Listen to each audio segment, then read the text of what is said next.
Buenas tardes a todos. Muchas gracias por estar aquí. María, por la introducción. Es siempre un enorme placer estar aquí. Efectivamente, tengo una relación de muchos años con la Fundación y una gran admiración por su tarea en defensa de la libertad y de, como dice esa cita de Rafael del Pino, y de la innovación y del progreso y de la educación y de todas las cosas que le hacen falta a un país para crecer y para modernizarse y para ser el país que todos queremos que sea. Así que creo que es una tarea muy importante y creo que es os lo agradezco personalmente y creo que todos lo debemos agradecer.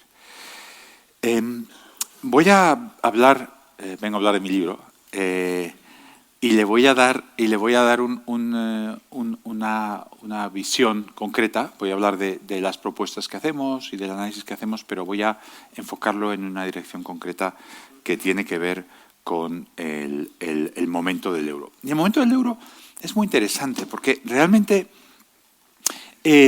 por un lado, parecería que es el momento de Europa y que es el momento del euro. Porque Estados Unidos, desde un punto de vista económico, se está continuamente saboteando a sí mismos. A veces uno piensa, bueno, ¿qué tiene que hacer Europa para parar a Trump? Y la respuesta es, bueno, no hay que hacer nada porque se para a sí mismo, ¿no? Hace tantas cosas extrañas que en cierto modo están debilitando su fortaleza económica. Y en tema del euro es un tema en el que parecería que hay una oportunidad muy importante, porque durante muchos años, durante toda la posguerra, en el momento en que había algún problema de cualquier tipo en los mercados financieros, el refugio para todos era el irse al dólar. El dólar era el valor refugio. Esto, por primera vez, ha cambiado este año. Todas esas correlaciones se han invertido y lo que estamos viendo es que cuando la gente se quiere refugiar, se va a otras cosas, se ha ido al oro, se ha ido a otros sitios y se escapa del dólar, no se va hacia el dólar. Decía una persona hace poco, me decía un analista hace poco, si hablas del dólar es odiar su moneda y amar sus activos, y si hablas de Europa es odiar sus activos y amar su moneda. Pues eso es un poco lo que nos está pasando, ¿no? Que se quieren escapar del dólar y quieren venir aquí, pero realmente no les estamos ofreciendo quizás el crecimiento y las perspectivas de estabilidad que podrían desear. Aquí la pregunta es, ¿hay una oportunidad para el euro ahora? ¿Hay una oportunidad para Europa ahora? Yo creo que la hay. Acabo de escribir un documento que habla de un nuevo renacer para Europa y una constitución de innovación para Europa con una visión optimista de lo que Europa puede hacer. Y este es un aspecto. Pero a la vez nos enfrentamos a una tormenta demográfica, nos enfrentamos a una situación verdaderamente única, no en Europa, sino en todo el mundo. Como saben, mi querido amigo, colega, compañero, coautor, Jesús Fernández Villaverde, y les habrá contado, creo que ha sido él el que ha hecho esta observación, el primero, el que se ha dado cuenta de que esto estaba sucediendo, el derrumbe de las tasas de fertilidad en todo el mundo, y que aquí, como ven estas curvas negras, ¿por qué la curva negra y las curvas azules? Bueno, la curva negra es lo que realmente está pasando y la curva azul es la que la ONU proyecta que va a pasar. Y si se fijan, la curva azul es horizontal. La curva azul lo que hace es que en todos los casos, no sé si tengo un marcador, la curva azul lo que hace en todos los casos es que la ONU decide que hasta ese momento hemos caído, pero a partir de ahí va a estar horizontal, ¿no? Y siempre la proyección está por encima de la realidad es la curva negra, y siempre la ONU dice, bueno, ya hemos dejado de caer, ahora ya rectos, ¿no?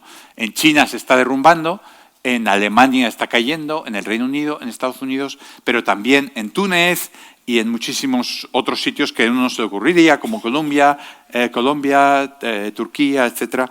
Hay una gran caída demográfica por todas partes. El problema de Europa es que en Europa nos enfrentamos a ello con una deuda explícita muy alta de los países y unas promesas en forma de pensiones muy elevada. Esa es la tormenta a la que me refiero aquí. Y si ven, el país que tiene la deuda, yo no sé si lo puedo marcar aquí, también funciona, sí. Si ven el país que tiene la suma de la deuda explícita e implícita más alta, es España. O sea, sumando las pensiones, la deuda que tenemos en el 21, pues España está ahí entre los que tienen más deuda. Entonces, tenemos una oportunidad por cómo están los mercados financieros, pero tenemos también una tormenta demográfica que nos puede afectar de una manera diferencial. Entonces, el argumento que voy a hacer es que en este momento hay una presión demográfica muy importante que se convierte en presión política en todos nuestros países y que hace muy difícil imponer las restricciones presupuestarias. Ustedes han seguido seguro desde lejos lo que ha sucedido en Francia. En Francia, digamos, tras mucha tormenta y mucho lío, mucha discusión, el presidente Emmanuel Macron decidió, por la vía un poco ejecutiva, subir la edad de jubilación a los 64. Y bueno, como saben, se ha roto prácticamente el sistema político durante unos años y al final han tenido que renunciar, han tenido que bajar la pensión a los 62 años y lo que quiero ilustrar es hasta qué punto ese choque entre las pensiones y el euro puede hacer difícil la estabilidad de nuestra unión monetaria. Entonces, les voy a contar el libro. Les voy a contar lo que argumentamos, pero lo voy a contar un poco desde la perspectiva de ese objetivo de entender cómo asegurar que los estados del bienestar sobrevivan. Es decir, voy a tratar de encajar los retos hacia el euro y los retos demográficos, como muy bien explicaba María, en esa introducción que, por cierto, estaba extraordinariamente bien. Voy a hablar un poquito del diseño del euro. Creo que muchos lo entendemos, a veces entendemos cosas a medias, a veces no las entendemos del todo. Luego voy a hablar de esas crisis que hemos tenido. Hemos tenido en 12 años 4 crisis de esas de una vez cada siglo. En 4 años hemos tenido 400 años de crisis, digamos. La crisis financiera, la crisis del euro, la guerra de Ucrania y la crisis energética, la pandemia. Y cómo han erosionado esos límites institucionales que había en los tratados, y luego voy a explicar las propuestas de reforma que nos permitan afrontar los desafíos futuros. Creo que son propuestas de reforma razonables. Como saben, nunca he sido revolucionario y nunca me ha ido el deshacer nada, porque sinceramente creo que hay que construir desde lo que hay. Creo que el euro, nuestro punto de partida es que el euro y la Unión Europea son dos ideas absolutamente maravillosas. Creo que a Europa le debemos muchísimo, le debemos muchísima prosperidad, al euro también. Creo que es un gran proyecto común. Recuerden dónde estaba y lo que Europa ha conseguido en los últimos, pues desde la posguerra, ¿no? Que era un país, era una zona mucho más rural y mucho más pobre que Estados Unidos al empezar la Guerra Mundial. Y bueno, cómo ha prosperado toda Europa. Ahora mismo es la Europa del Este la que está convergiendo. Antes fue la Europa del Sur la que convergió. Entonces, nuestra intención es preservar y fortalecer esta unión monetaria, y creemos en la filosofía de partida. No creemos que haya que tener una unión fiscal. Yo creo que sería muy bonito que hubiera una unión política europea y que todos estuviéramos en exactamente el mismo barco. Creo que no es algo que ahora esté en las cartas, y lo que hay que hacer es tratar de jugar las cartas que tenemos de la mejor forma posible. Y creo que el diseño, creemos mis coautores y yo, por cierto, déjenme que les diga un minuto. John Cochrane es un profesor de la Universidad de Stanford, que fue un profesor en Chicago durante muchos años. John fue la primera persona que me dio clase en la Universidad de Chicago cuando llegué al doctorado en el año 93. Es un grandísimo economista. Ahora está en Hoover, en Stanford. Y Klaus Massuk es como el sueño que uno tiene de lo que es un funcionario probo y extraordinario. Es una persona que ha estado en el Banco Central Europeo desde antes de que se fundara. Fue uno de los hombres de negro. Estuvo en la Troika en Irlanda y en Grecia. Creo que con muchísima voluntad y con muchísimas muy buenas intenciones y gran trabajo. Y bueno, pues cuando uno es muy buen funcionario, no llega a director general, porque eso está solo para los que están dispuestos a hacer. Pero bueno, estuvo en el Banco Central Europeo hasta el final. Y ahora ha escrito este libro con nosotros. Entonces, nos parece que entonces hablo en plural en esta presentación, el objetivo primero del BCE, que es la estabilidad de precios, es correcto. Esta idea de la independencia, la prohibición de financiación monetaria, el Banco Central Europeo no puede financiar a los Estados. Intentamos evitar esas hiperinflaciones que son siempre y en todo lugar fiscales. La realidad es que las hiperinflaciones siempre han tenido como causa estados que intentan financiarse por esa vía, y todos conocemos los casos de Alemania de los años 20 y conocemos los casos de Venezuela y de Argentina. Y que para eso, en una unión monetaria, tenemos que tener unos límites a la deuda y al déficit de los Estados miembros. Estamos en una situación en la que compartimos una tarjeta de crédito. Somos todos miembros de un apartamento, tenemos unos amigos que comparten apartamento con nosotros, y entre nuestros amigos y nosotros tenemos la misma tarjeta de crédito. Si uno de los amigos decide irse por ahí y gastarse el dinero de la tarjeta, pues hay un par de sitios adelante y hay alguno aquí también por la derecha. Si nuestros amigos no tienen límite a cuánto se gasta en la tarjeta de crédito porque tienen la confianza y la conciencia de que los demás les vamos a sacar del lío, lógicamente van a... No se preocupen, no molesten. Van a gastar de más. Entonces, si vamos a compartir una tarjeta de crédito, no hay otra que poner un límite a cuánto se puede gastar. Es algo absolutamente necesario. Entonces, los límites de deuda y de déficit tenían todo el sentido, y la prohibición de rescates por parte de los otros países. Claro, si vamos a hacer eso, si no nos vamos a rescatar unos a otros y si no vamos a usar la tarjeta de crédito común para sacarle al otro del lío, si vamos a tener unos límites, de alguna manera, el que se salte ese límite, ¿qué? Ahora me he saltado el límite, ahora vienes tú a sacarme del lío. Bueno, la realidad es que en una unión monetaria así, realmente la única forma de hacerla trabajar, de hacerla funcionar, es que haya una posibilidad de reestructuración de deuda, ¿no? Que un país que se ha gastado demasiado puede decir, oiga, a sus acreedores yo no puedo pagar, porque la otra alternativa es que nos lo venga a decir a los demás este señor que está en nuestro apartamento y nos diga que le paguemos nosotros las cuentas. Entonces, la única posibilidad de que esto funcione es con los incentivos correctos, que es decir, oye, si te gastas demasiado es tu problema. Eso no está en los tratados. En el tratado hay una arquitectura incompleta. Todas las grandes instituciones tienen una arquitectura incompleta. Nadie piensa en todas esas cosas. Si leemos el informe que creó el euro, en el que estaba como miembro español en los años 88 o algo así, Miguel Boyer, el informe Werner, y si leemos las discusiones hacia el Tratado de Maastricht, la gente era consciente de esto, era consciente de las interacciones fiscales y financieras en las que estaban, pero yo creo que pensaron que, bueno, que vamos a ponerlo en marcha y vamos a pensar en cómo resolvemos esto. Entonces, no se contempla una suspensión de pagos, una reestructuración de la deuda, no se contempla qué hacer si unos bancos de un país se hunden, cómo hacer que el soberano no le caiga. Si el Santander o el BBVA en España se hundieran, tendrían que ser rescatados por España, entonces España estaría en un problema y los bancos estarían con todavía más problemas, un círculo vicioso que todos vimos en el año 12 y en el año 11. Tampoco cómo resolver una crisis fiscal o de balanza de pagos, no hay un Fondo Monetario Internacional Europeo, y tampoco una regulación bancaria y una supervisión y seguro de depósitos común. Todo esto no estaba contemplado. Se contempla, hacemos las reglas, os vais a portar todos muy bien, y con esas reglas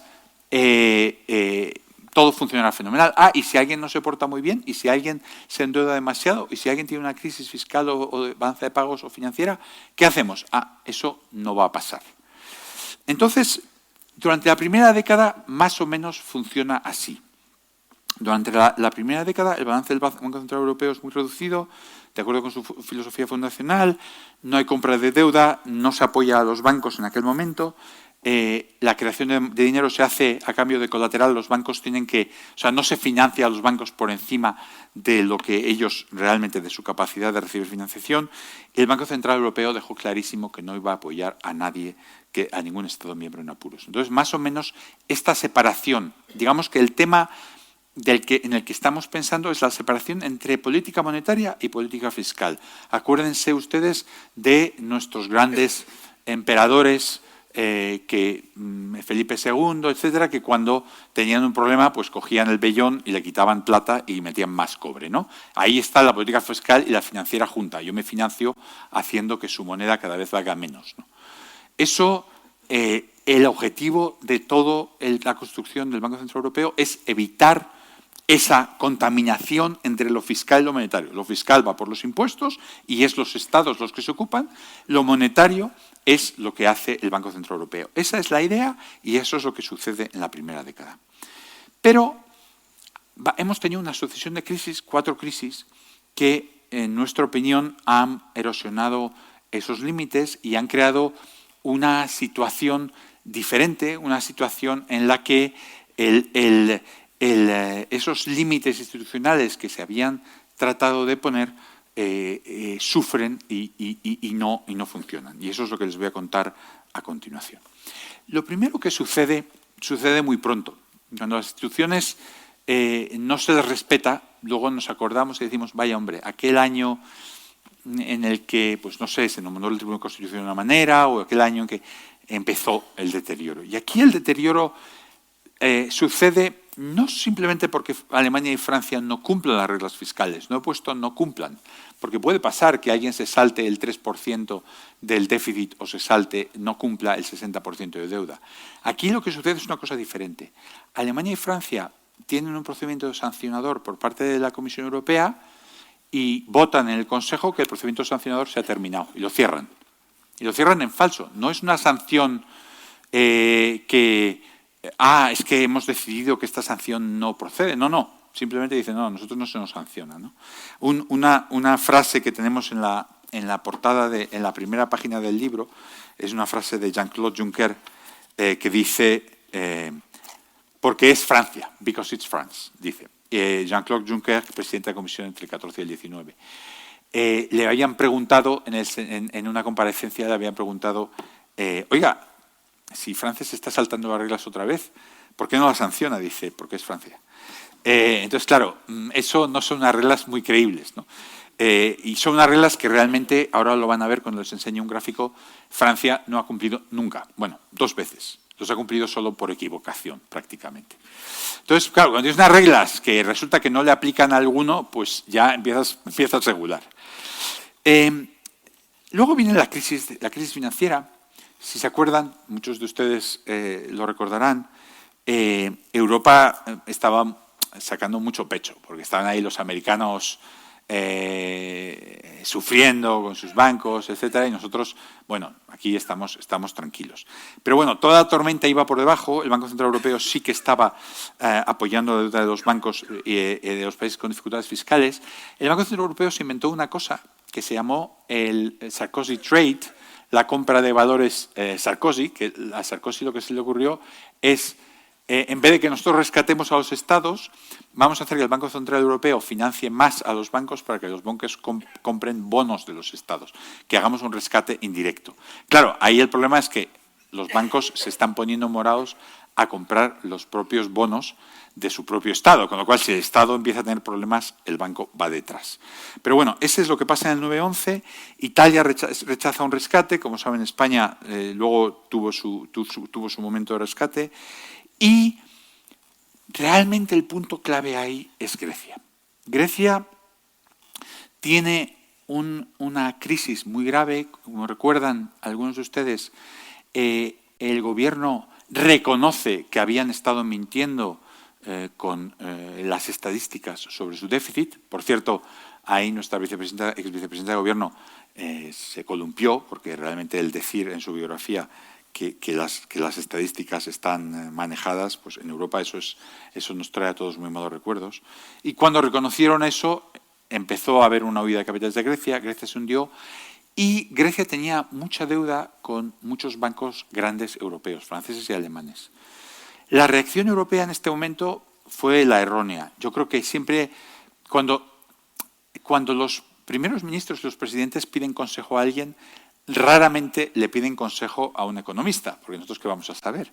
Se lo piden a un banquero. Claro, ¿qué pasa? Que el banquero sabe mucho del mercado, pero el banquero además tiene un banco. Y entonces, claro, cuando Merkel le pregunta a Joseph Ackmann qué hacemos, pues claro, siempre es hay que rescatarlo todo. Siempre hay que rescatarlo todo, que al final es rescatarle a él. Entonces, a Grecia no se le permite reestructurar la deuda y se les fuerza a los griegos a, digamos, endeudarse aún más para seguir pagando, etcétera, etcétera. Eso resulta insostenible y cambia completamente la situación en el 2012. Les voy a poner en rojo las cosas en las que hay un deterioro institucional y en azul las cosas en las que Europa avanza. En el año 12, si se acuerdan, ese es el año de nuestro rescate, el rescate de Bankia y todo aquello, muchos de ustedes lo recordarán vivamente porque fueron unos años muy duros para España. Se reestructura la deuda griega, ahí sí, se recorta al 50%, y se dice estos bonos no se van a pagar. ¿Qué pasa? Que en aquel momento los bancos italianos y alemanes y franceses ya habían salido. Ahí se está produciendo una reestructuración en la que el que está perdiendo es el ahorrador griego. Pero bueno, por lo menos se reestructura y por lo menos no son los contribuyentes los que están asfixiados. Segunda buena cosa, se hacen reformas muy importantes en el 2012. Alrededor de esos años. Se pone la supervisión bancaria, se hacen los mecanismos de resolución, se hace una directiva de resolución de los bancos que permite lo que pasó con el Popular, que a unos nos puede gustar más que a otros, pero que es que no son los contribuyentes los que están todo el rato pagando por los bancos, sino que es las propias personas que han invertido en el banco con acciones o con deuda los que absorben. Y se produce el gran discurso de Mario Draghi que detiene en aquel momento lo que era el gran momento de crisis en julio del 22. En aquel momento, esto es muy importante porque muy poca gente lo sabe y lo entiende. La gente piensa que Draghi paró la crisis con unas palabras y que la intervención del Banco Central Europeo básicamente era incondicional y con el bazooka de Draghi. La realidad es que Draghi pone en marcha un programa con condiciones.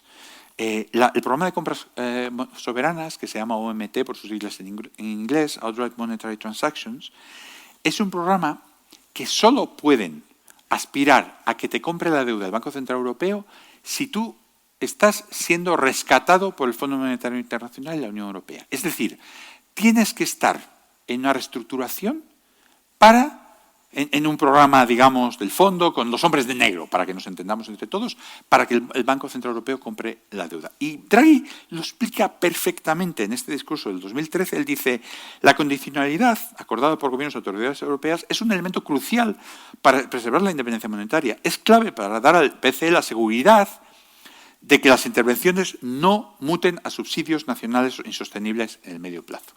Es decir, él lo que está diciendo es, yo no puedo simplemente empezar a comprar deuda nacional, no me lo permiten los tratados, pero es que además sería un error, porque los gobiernos dirían, bueno, usted compra deuda nacional, yo para qué voy a subir los impuestos, pagar el gasto, para el gasto. No, que me compre deuda del Banco Central Europeo. Claro, eso nos llevaría a Felipe II y a la inflación del vellón. Estarías pagando tus obligaciones de manera monetaria. Entonces, Draghi muy claramente habla de condicionalidad y el programa es condicional. Y en ese momento también se produce la reestructuración de los bancos griegos en los que se pone a los contribuyentes por delante de los acreedores. Es decir, los inversores de los bancos chipriotas pierden dinero como tiene que ser. Es que el que tiene que perder dinero no es el contribuyente, no es el señor, como nos pasó en España, que paga sus impuestos, el que tiene que pagar los platos rotos, es el inversor bancario y el acreedor que ha prestado al banco con sus bonos, etcétera.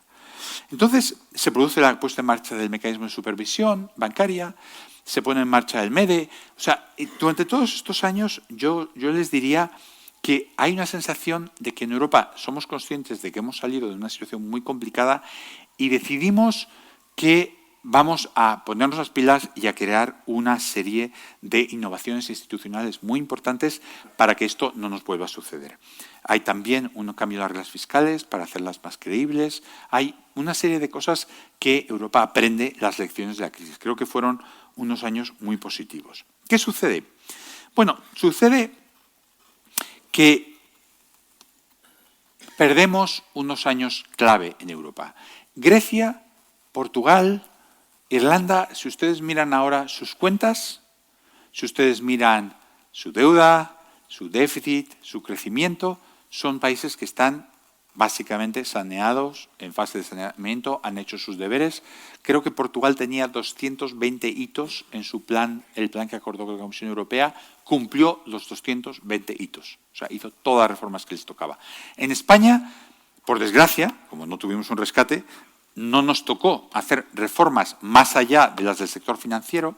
Bueno, hicimos una reforma de pensiones, que luego la comentaremos, y una reforma del mercado laboral, pero solo esas dos cosas. Y bueno, lo que no nos obligaron, no lo hicimos. Los otros países, Italia, Francia, Alemania, no tenían la obligación de hacer nada y no lo hicieron. Con lo cual, no hacen los deberes, en particular el déficit y la deuda, y en particular en el caso de Francia, que es el más complejo. El seguro de depósitos. Yo cuando me eligieron para el Parlamento Europeo, yo fui con la idea de que mi gran prioridad iba a ser, ustedes me eligieron, los votantes me eligieron, pensé que iba a ser el seguro de depósitos mi gran prioridad. ¿Cuál sería mi sorpresa cuando descubro que el seguro de depósitos estaba moribundo y murió en julio del 22? Ahora mismo no existe un proyecto europeo para hacer un seguro de depósitos común. Fíjense que es una cosa muy importante, porque si tienes un supervisor europeo y tienes una banca europea, claro, un Estado miembro, o sea, piensen en Dinamarca, imagínense que Dinamarca tuviera un banco muy grande, Dinamarca de ninguna manera puede proteger los depósitos de un banco muy grande, porque sería más grande que su propio país. Pasa en España, pasa en Francia con BNP, etcétera.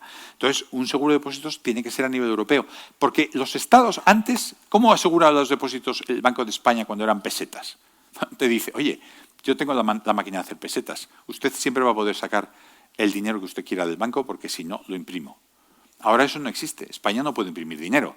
Si hubiera una corrida bancaria, si hubiera un problema con un banco, etcétera, España no podría decir, no, saquen ustedes lo que quieren, yo lo pago. No, oiga, usted tiene un presupuesto y si usted no le prestan los mercados, usted no tiene dinero. No, lo tengo que pedir al Banco Central Europeo. Vale. Para eso tendría que ser el mercado del seguro de depósitos común. Luego, hay un apoyo del Banco Central Europeo muy fuerte a los bancos durante la expansión cuantitativa, que hay unos subsidios enormes, es decir, se les da a los bancos el dinero con unos tipos de interés que permiten que el banco gane dinero simplemente con depositarlo en el Banco Central Europeo. Y bueno, Draghi lo defiende, reconoce que hay un subsidio y lo defiende. Yo creo que toda la expansión cuantitativa, o sea, les cuento muy brevemente porque no quiero entrar en cosas técnicas, pero básicamente lo que sucede es el Banco Central Europeo, la Reserva Federal, el Banco de Japón, dicen, oye, tenemos la inflación demasiado baja, imagínense qué tiempos aquellos, yo no creo que fuera para tanto, a lo mejor se desvía la inflación 0,25, 0,50, y entonces lo que vamos a hacer va a ser, como ya no podemos bajar más los tipos, vamos a inyectar dinero, vamos a meter dinero en la economía para que la gente gaste más, entre comillas. O sea, lo estoy haciendo un poquito impreciso, pero creo que me entienden. Una forma de inyectar dinero en la economía es darles a los bancos este dinero, que se llaman las Targeted Long Term Refinancing Operations, les dan un dinero que les dicen, si tú consigues prestar tanto, yo te voy a dar tanto más. O sea, te estoy dando incentivos para que vayas ahí y prestes. Entonces, se le da este subsidio a los bancos, pero, de nuevo, lo que supone es que el balance del Banco Central Europeo crece y que estás rompiendo esta separación entre lo que tú haces, que es política monetaria, y lo que no deberías hacer. También compra muchos bonos, de hecho los sigue comprando incluso en el momento en que la inflación ya se ha disparado. Y esta es la motivación del libro, este es el momento en que yo decidí escribir este libro. En julio del 22 pone en marcha un programa que se llama TPI, que es el Transmission Protection Instrument, el instrumento de protección de la transmisión de la política monetaria, que de nuevo es muy técnico, no os voy a aburrir, pero básicamente consiste en lo siguiente. El Banco Central Europeo dice, bueno, creo que tengo la rueda de prensa, tengo la rueda de prensa aquí. Primero, les voy a contar el programa de compra de bonos soberanos de la pandemia. El Banco Central Europeo, antes de que se lo enseñe, el Banco Central Europeo, ¿cómo compra bonos soberanos? Dice, yo no quiero favorecer a Italia con respecto a Francia, no quiero favorecer a España con respecto a Alemania. ¿Cómo compro? No tengo deuda. La Reserva Federal compra deuda en dólares, pero aquí no se puede comprar deuda europea. ¿Qué compro? Dice, no, yo tengo una solución. El Banco Central Europeo, cuando quiere comprar deuda, solo puede comprar deuda en proporción al tamaño de la economía de cada país. ¿Vale? ¿Eso qué hace? Que eso lo podamos llamar política monetaria, porque no estoy rescatando a un país con dinero del Banco Central, estoy comprando deuda de todos los países a la vez. Ah, muy bien. Bueno, durante la pandemia es la primera vez que el Banco Central Europeo dice, bueno, la primera vez desde la crisis en aquel programa de Draghi que les contaba que tenía condicionalidad, pero que no hizo falta ponerlo en marcha. Es la primera vez que dice, oye, el Consejo de Gobierno revisará todos los límites, no toleraremos ningún riesgo y compraremos lo que nos apetezca y no tenemos que hacer, no tenemos que cumplir ninguna regla autoimpuesta. Es decir, el Banco Central Europeo ahí dice, oye, tenemos una pandemia, tenemos un problema muy grave. De nuevo, les digo, igual que durante la crisis primera, no me parece mal que el Banco Central Europeo tenga que salirse un poco de su papel para proteger al euro. Aquí el Banco Central Europeo dice, oye, para protegernos de la pandemia vamos a hacer más cosas de las que normalmente hemos estado haciendo. Es decir, no vamos a ponernos límites y vamos a comprar deuda, etcétera. Claro, viene luego la inflación y el Banco Central Europeo quiere retirar estos programas. Pero claro, has comprado toda la deuda de todos los países, ahora si te pones a venderla se va a montar un follón enorme. ¿Qué hace el Banco Central Europeo? Dice, mira, nos vamos a inventar un programa que es como el de Draghi, pero tiene una diferencia muy importante. El TPI, que es el programa que anuncia el 21 de julio del 22, es un programa que dice, bueno, si vemos que pasa algo que nos parece desordenado o injustificado y haya un deterioro de las condiciones financieras de un país que no esté justificada por los fundamentos, entonces vamos a entrar a comprar deuda de este país sin ningún límite a priori. ¿Qué quiere decir esto? Bueno, que el Banco Central Europeo se está dando a sí mismo el poder para intervenir en la deuda de los países un poco sin límite de la manera que ellos deseen. ¿Por qué? Porque les da miedo que se pongan a vender y que empiecen las turbulencias. Claro, ¿qué pasa?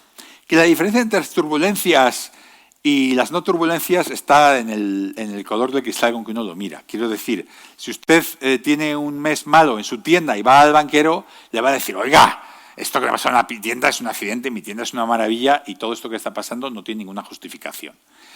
Y el banquero puede decir, hombre, no tiene ninguna justificación o sí la tiene. Claro, todos los países siempre, el 100% del tiempo, van a decir que lo que nos pasa es desordenado, injustificado y además no está justificado por los fundamentos del país. Vale, pero la realidad es que eso no lo sabe nadie. Quiero decir, el mercado se preocupa, empieza a vender eso. Entonces, claro, ¿qué pasa? Que creamos una situación en la que el Banco Central Europeo aquí ya no está poniendo condiciones, no está diciéndole a Francia, oye, Francia, si te metes en un lío, nosotros te vamos a poder ayudar, como decía Draghi, pero vas a tener que hacer un rescate, vas a tener que cortar todos estos gastos, vas a tener que subir los impuestos, lo que sea. Si no, nosotros no entramos. Aquí el Banco Central Europeo dice, yo me meto, sí que pone 4 condiciones, no quiero exagerar. Dice que tiene que estar el país en una situación financiera sostenible, que no tiene que tener una crisis de determinados tipos, pone 4 condiciones. Pero, claro, una situación fiscal sostenible, de nuevo, eso...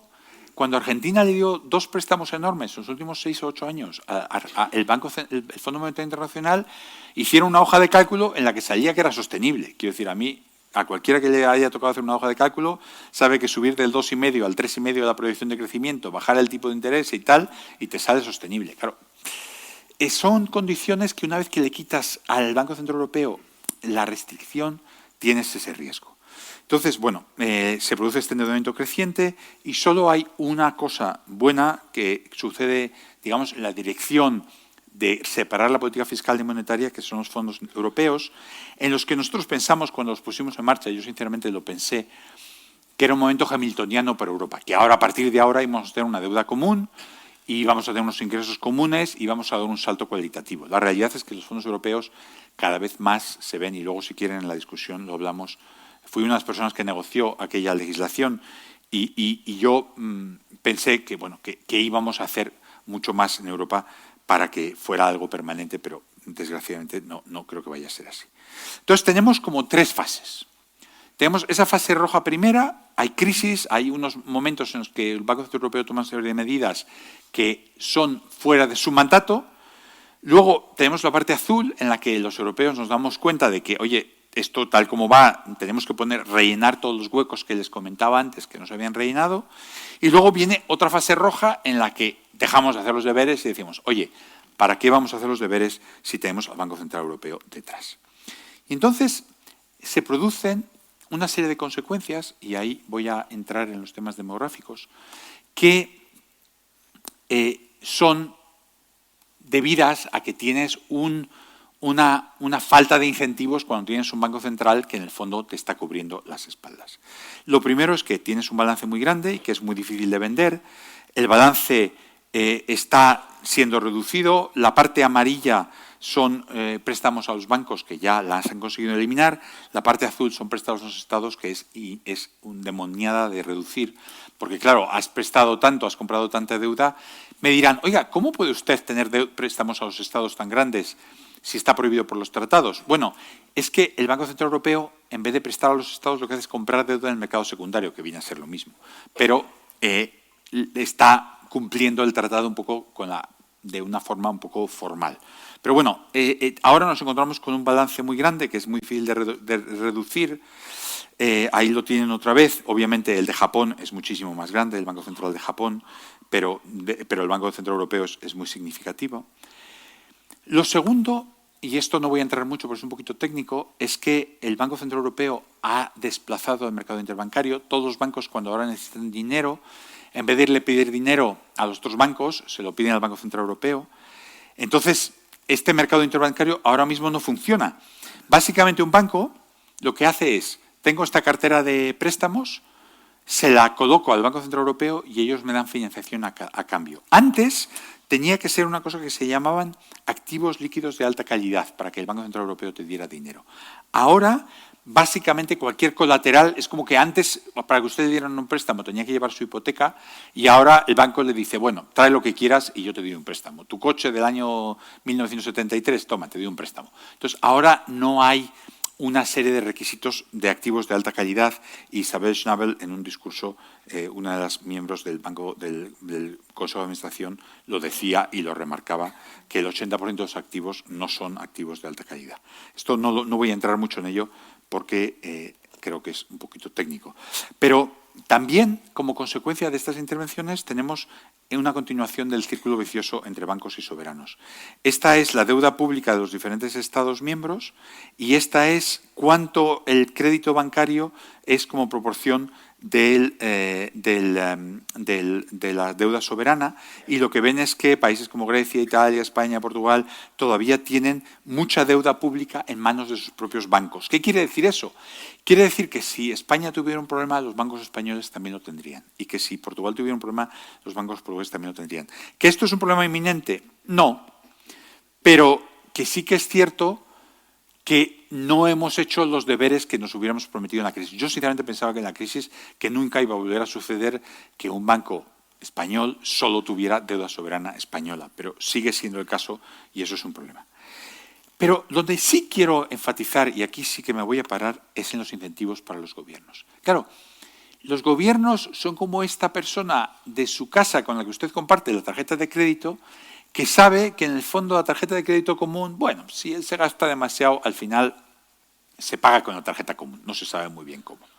Entonces, creo que esto sobre todo le sucede a los 4 estados grandes, que son los 4 que más me preocupan. Aquí tenemos la deuda de Italia, aquí tenemos la de España, tenemos la de Francia, tenemos la de la zona euro al final de la crisis. Y lo que vemos, y aquí la podemos ver unos años después, podemos ver el déficit, lo que vemos es que verdaderamente la zona euro, que está aquí en negro, y aquí también se veía en la otra, esta es un gráfico, digamos, de toda la época buena en la que pudimos haber recortado, perdón, quería hacer vemos que no hemos recortado y vemos que, de hecho, la deuda de, por ejemplo, un Estado como Francia siempre ha ido en aumento. Todos los años del euro, Francia ha incrementado su deuda como proporción del Producto Interior Bruto. Sin embargo, Polonia, que no está en el euro, pues Polonia parece que tiene mucho cuidado y se anda con mucha precaución, ¿no? El déficit, pues bueno, si miran la zona euro en su conjunto, pues más o menos cumple, pero si miran los estados grandes, ven que realmente pues todas estas reglas fiscales no les importan mucho. Esto es Italia, Este es el balance fiscal de Italia. Y Francia, que es este color, no sé si llamarlo morado, mi mujer siempre me critica porque dice que me invento los colores. Pero bueno, yo creo que es morado, pero a lo mejor ustedes lo ven de otro color. Pero bueno, Francia básicamente no cumple nunca las reglas fiscales. Para cumplir las reglas fiscales habría que estar aquí, y no las cumple nunca. Entonces, los niveles de deuda de Francia y Alemania, de Italia en particular, son los que están yendo más en la dirección contraria. Entonces, ¿qué consecuencias tienes? Bueno, tienes una consecuencia fiscal que es que los países grandes parece que no les afecta mucho las reglas fiscales. Luego tienes las reformas nacionales que están estancadas, el crecimiento, las reformas un poco estructurales que nos pueden dar crecimiento. Este gráfico lo hice para nuestro blog que les comentaba, se llama The Constitution of Innovation, es sobre un tema completamente diferente en Europa, que es la productividad y el mercado único, pero eso no lo voy a hablar hoy. Y es un gráfico, fíjense la cosa tan interesante que muestra. El gráfico es, uno, es si tuviéramos el mismo, los ingresos, el mismo output, el mismo... sí, bueno, vamos a pensar la productividad por cabeza de Estados Unidos. Si estuviéramos en el 1 seríamos Estados Unidos. Y fíjese qué interesante. Desde la guerra hasta el año 82 o algo así, siempre Europa crecía más deprisa que Estados Unidos. Son los llamados 30 gloriosos. Es el momento en que Europa, si ustedes se paran en el año 80, en el año 82, Europa está a la cabeza mundial en innovación. No estoy diciendo otras cosas, en innovación. Centrales nucleares, industria química, industria del automóvil. Toda la industria europea está a la cabeza de innovación global. ¿Qué pasa en el año 80, 81 y 82? Bueno, pueden pensar que viene Ronald Reagan y Margaret Thatcher a los países de sajones, pero también pueden pensar que se produce la revolución de la tecnología de la información. Y esa es una revolución que nos hemos perdido completamente. O sea, si ustedes les hago cerrar los ojos y pensar, bueno, cogen sus apps en el teléfono y miran de dónde son las apps, van a tener apps de Google, van a tener Android, van a tener Apple, van a tener Microsoft, van a tener Amazon, van a tener apps que son todas empresas americanas. Creo que hay una excepción importante que es Spotify, que creo que todos la tenemos y que es europea. WhatsApp, que usamos todo el rato, es de Facebook, es de Meta, americano. Bueno, nos perdimos la revolución primera de los ordenadores. Antes Europa tenía mini ordenadores, tenía Bull, tenía muchas empresas de ordenadores. Siemens, nos la perdimos. Dell, Compaq, etcétera, todas son americanas o luego chinas y coreanas, Samsung. Y nos perdimos la revolución de la inteligencia artificial, del software y de la inteligencia artificial. Y lo que sucede es que no, o sea, Europa simplemente, si lo ven, pues parece que tenemos una decadencia, que vamos perdiendo terreno con respecto a Estados Unidos, simplemente por una razón muy sencilla. No estamos innovando, también porque tenemos unos costes energéticos muy altos y también porque tenemos un mercado único muy fragmentado. Y de eso habla este otro papel. Pero lo que les quiero decir es, un gobierno que tiene... Bueno, virgencita, que me quede como estoy, un gobierno que tiene el euro, que tenemos esta estabilidad, no tiene ese incentivo de decir, oye, vamos a hacer cosas que a lo mejor son un poquito dolorosas, pero que nos van a permitir dar un salto adelante, ¿no? Y entonces lo que se ve es esta falta de convergencia. Si miramos, comparamos los ingresos per cápita de un país con los que tiene del 95 con los que tiene en el 23, pues vemos que los países del este de Europa han convergido mucho. Pero los países del sur de Europa, por ejemplo, no han convergido nada. Está en el mismo punto. Cada país está en el mismo punto en el que estaba cuando empezó todo este problema. Cuando empezó el euro. Y luego, las reformas estructurales están estancadas. Les decía que una gran decepción para mí en el Parlamento Europeo es que ya no se hablaba del seguro de depósitos, pero si el seguro de depósitos es imprescindible. Bueno, como está el Banco Central Europeo ahí, que el Banco Central Europeo se ocupe si hay un problema. Ya, claro, pero eso es pan para hoy y hambre para mañana. El MEDE, fíjense qué cosa más curiosa. El MEDE, el Mecanismo Europeo de Rescate, el Mecanismo Europeo de Estabilidad, es un mini fondo monetario internacional que sí creamos eventualmente durante la crisis. Bueno, pues ese mecanismo, el país para el que más necesario puede ser es Italia. Bueno, pues Italia es el que bloquea la ratificación del tratado que va a darle más poder, más dinero a ese mecanismo. ¿Por qué? Porque Italia sabe que si en un momento se mete en apuros y no hay nadie que le pueda rescatar, tendrá que ser el Banco Central Europeo.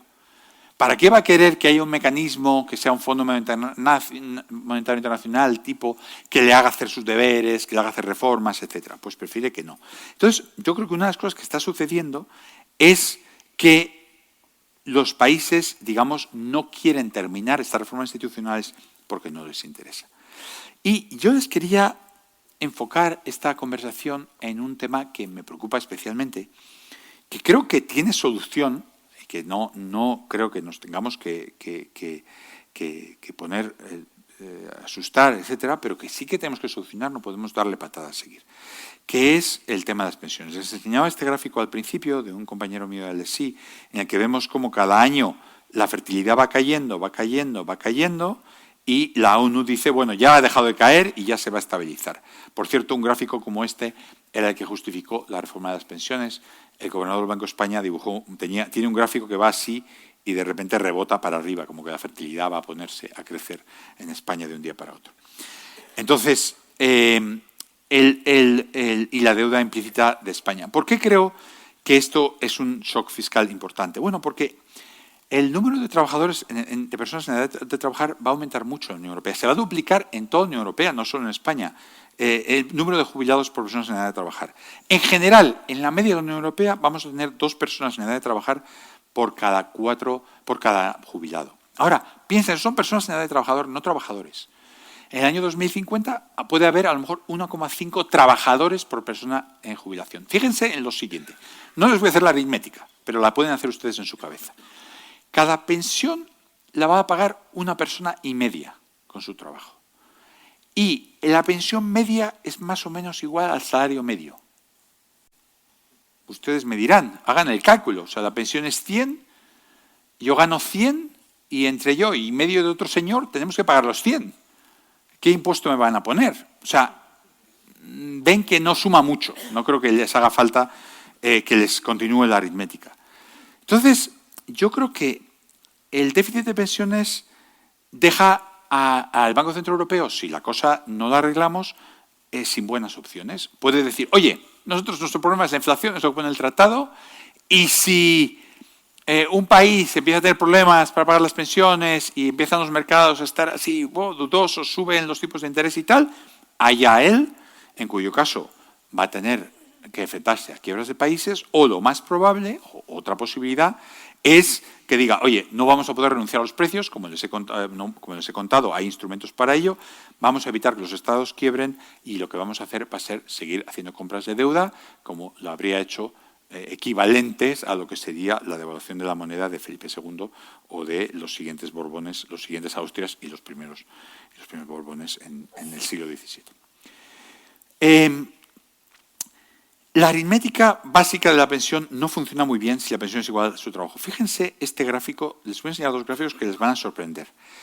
Este gráfico es en los ingresos de los trabajadores en Francia comparados con el ingreso de los adultos que trabajan. Y lo que ven es que los pensionistas tienen mayores ingresos que los adultos en edad de trabajar en Francia. Esto no pasa en todos los países, O sea, en Italia es muy alto, pero en otros países no pasa. ¿Qué pasa en España? Bueno, este gráfico, iba a decir que es de mi hijo, pero bueno, lo uso. Tenemos el blog juntos, se llama Silicon Continent y es un blog que habla de los problemas de Europa y muchas de esas cosas las tratamos. Y lo pasamos muy bien escribiendo juntos. Entonces, fíjense, esta es los ingresos netos medios sacados del INE sin hacerles nada de las personas en España entre los 18 y los 64 años. Esto era el año 2008. Este es el año 2024. Fíjense, claro, cuando los jóvenes nos dicen que no pueden comprarse una casa, pues no es muy sorprendente, Y este es el ingreso de las personas entre 64 y más en España en el mismo periodo. El ingreso medio neto. Prácticamente toda la ganancia de Producto Interior Bruto per cápita en España ha ido aquí. Entonces, se hace una reforma de las pensiones y uno diría, bueno, tienes un problema, España, vas a hacer una reforma de las pensiones, qué bien. Bueno, pues de acuerdo con el Aging Report, estos son datos del Ministerio de Economía español, que es el mismo ministerio que hizo la reforma, o sea que no es que no me esté inventando nada, es que es mega oficial. Este es el valor, el incremento del gasto en pensiones en porcentaje del PIB a causa de la reforma. ¿Cuánto ha subido el gasto con respecto a lo que sería antes como proporción del PIB? Es decir, hemos subido el déficit estructural en 5 puntos al 2050, en 7 puntos al 2070. Y esto nos lo ha aprobado Europa. Nos lo ha aprobado Europa. Hemos hecho un sistema que ha dificultado nuestra sostenibilidad, nuestro estado de bienestar muy significativamente y nos lo ha aprobado Europa. Esto, un país que estuviera por su cuenta, un país que tuviera su propia moneda y que tuviera que enfrentarse a los mercados solo, no se lo podría permitir. Nosotros nos lo podemos permitir porque estamos en la Unión Monetaria y más o menos nuestra deuda, pues bueno, oye, pues la gente dice, bueno, pues esto está en el euro, alguien lo rescatará y está el Banco Central Europeo, etcétera. Y entonces, eso es lo que les estoy intentando contar con el tema de los malos incentivos. Les cuento el caso francés, que lo han seguido ustedes, todo el mundo que está aquí lo ha seguido. Se suspende la reforma de las pensiones y hay una mayoría de oposición que anula la reforma. O sea, el año 22, Francia hace una reforma. En el año 25... dice la oposición, la oposición populista izquierda y derechas, que esto no se va a pasar y la anula, ¿no? La reacción del mercado, bueno, pues sí que suben los intereses, Francia paga más de lo que ha pagado nunca en la historia, pero bueno, es poca peccata minuta comparada con la pérdida de fidelidad. Claro, el Banco Central está ahí desde la sombra controlando esa pérdida. Y los populistas se han dado cuenta, ¿eh? Los populistas no son tontos. Aquí está Mélenchon, que dice en su programa electoral: hay que eliminar las reglas de gasto, que son límites antiguos que no sirven para nada, hay que ir a la financiación directa por parte del Banco Central Europeo, ¿no? Que el Banco Central Europeo nos preste el dinero para hacer los programas que queramos, y hay que borrar la deuda del COVID. Oiga, hay una deuda, se borra y se terminó, y empezar otra vez. ¡Ah, qué bonito! Así yo también, vamos. Y claro, ustedes pensarán que esto es los populistas de izquierda, pero que esto es lo que dice Bardella. Bardella dice, bueno, si salgo elegido presidente, tendré que hablar con el Banco Central Europeo, tendré que tener una conversación seria, dice. Dice, si la economía francesa se rompe, toda la zona euro se rompe. Había un economista español, amigo mío del gobierno de Rajoy, que tenía esta analogía con Sansón, que decía que nosotros, si nos caemos nosotros, tiramos el templo. Y esto es un poco lo que está diciendo Bardella, ¿no? Está diciéndole a los alemanes, bueno, tenéis que hablar con nosotros porque nosotros nos portamos bien, esto es el día. Entonces, claro, tienes políticos que han entendido que esta separación entre política monetaria y fiscal no está funcionando.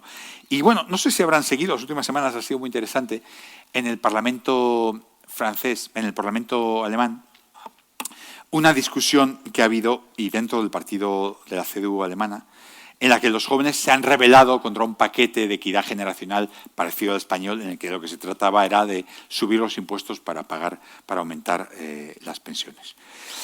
Entonces, Europa se enfrenta al siguiente trilema.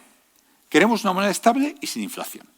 No queremos que la deuda reduzca el valor del dinero, porque claro, si viene la inflación, los ahorros que todos tenemos, bueno, ustedes saben lo que sucede, porque la hemos tenido hace unos años, ha sido alta, pero no ha sido tan alta como podría ser. La independencia económica de cada país, que cada país decida por su cuenta las pensiones. Y el nivel actual en el que tenemos los beneficios generosos que tenemos. De alguna manera, o renunciamos a los beneficios generosos, o renunciamos a cierta independencia económica, o renunciamos a no tener inflación. Ahora mismo lo que tenemos es una renuncia a la estabilidad para pagar las pensiones. Nosotros decimos que hay reformas posibles, y les dejo... tengo 3-4 minutos más que contarles. Yo creo, vamos a ver,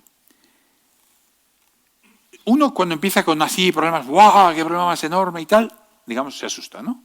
Pero realmente aquí el problema no es tan enorme. El problema es, oye, estás haciendo que la frontera en la política monetaria y fiscal se difumine. Y estás haciendo que, bueno, al final, algún jeta de la vida pues pueda decir, yo tiro para adelante y me gasto lo que haga falta y ya vendrá el Banco Central Europeo a rescatarme. Bueno, lo que hay que hacer es restaurar esa separación. Entonces, nosotros proponemos, para empezar, crear separar la política monetaria y la fiscal, crear una institución fiscal europea. No se trata de un tesoro común, porque yo creo que no hay en Europa voluntad para ello. Les voy a contar una anécdota muy rápida, que es el superbonus. Los italianos, nosotros nos hemos gastado el plan de recuperación regular, la verdad, para que les voy a engañar. Pero los italianos, les voy a contar lo que han hecho, porque siempre viene uno que lo hace peor. Les voy a contar lo que han hecho los italianos. Han puesto en marcha una cosa que se llama el superbonus. Y el superbonus consiste en que si uno pone las ventanas de su casa, las aísla, o los tejados, le pagan el 110% de lo que se gasta. Entonces viene el contratista y te dice, oye, te lo hago por 10.000. Y tú le dices al contratista, oye, ¿no me lo podrías hacer por 20.000? Porque claro, cuanto más te cobre, más te van a devolver. Entonces, claro, ¿qué ha pasado? Que habían presupuestado el superbonus en 25.000 millones y se han gastado 225.000 millones. Claro, la gente que no corre vuela. Quiero decir, había comercio de bonos fiscales, había gente diciendo que había personas que certificaban que habían, tengo en el blog en Silicon Content, si lo quieren ver, si ponen mi nombre y el superbonus, les sale, porque en Italia, de hecho, salió mucho las noticias porque en Italia un poco lo han camuflado y tampoco se ha dicho todo lo que se debería decir. Entonces, bueno, claro, cuando creas unos incentivos que tenemos, eso es lo que te sucede, ¿no?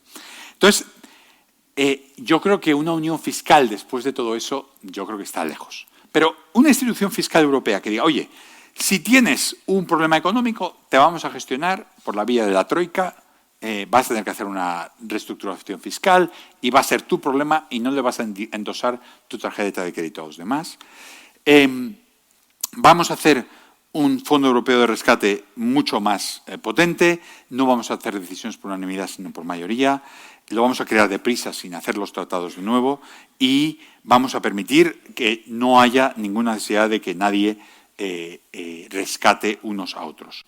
La institución fiscal daría los préstamos, compraría deuda nacional, rescataría los bancos si hiciera falta, emitiría bonos europeos y vigilaría las cuentas, con lo cual el Banco Central Europeo podría limitar sus compras a solo deuda europea y no subvencionar bajo ninguna circunstancia a los bancos fuera de una crisis muy grave. Luego, por supuesto, hay que romper ese vínculo entre los bancos y los gobiernos. Los bancos nacionales de ninguna manera deben ser controlados por sus gobiernos, ni deben comprar deuda de los gobiernos. ¿Por qué el gobierno italiano quiere seguir y el gobierno español quieren seguir con esta situación actual?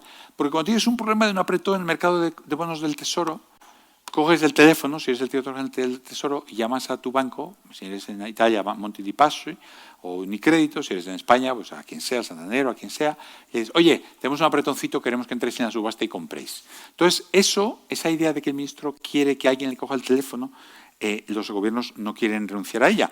Pero claro, si no renuncias a ella, el seguro de depósitos europeo no va a ser posible porque los alemanes no van a querer. Con lo cual, tenemos que hacer ese pacto que es, oye, yo renuncio a que tú tengas a tus bancos comprando tu propia deuda, pero a cambio entre todos vamos a asegurar esos depósitos europeos. Europa se envejece, todo el continente, no solo nosotros, y se endeuda. Y nosotros, yo les quiero contar que tengo otro documento que he sacado del Confidencial, tiene un artículo sobre el hoy, en el que hablo de cómo conseguir un nuevo renacimiento europeo, la productividad, etcétera. Todo eso son problemas muy importantes que tenemos que hacer. Y eso tiene que ver con la economía real. Aquí estamos hablando del dinero. Y cuando hablamos del dinero, se trata de no romper la hucha común y nosotros proponemos un cortafuegos, que es una institución que ayuda a los países en crisis y que eso se saque completamente del Banco Central Europeo. Queremos cortar ese canal entre los bancos y el gobierno y volver a la normalidad para dejar que el Banco Central vuelva a ser el guardián de la moneda y no el salvador perpetuo de los gobiernos. Muchas gracias.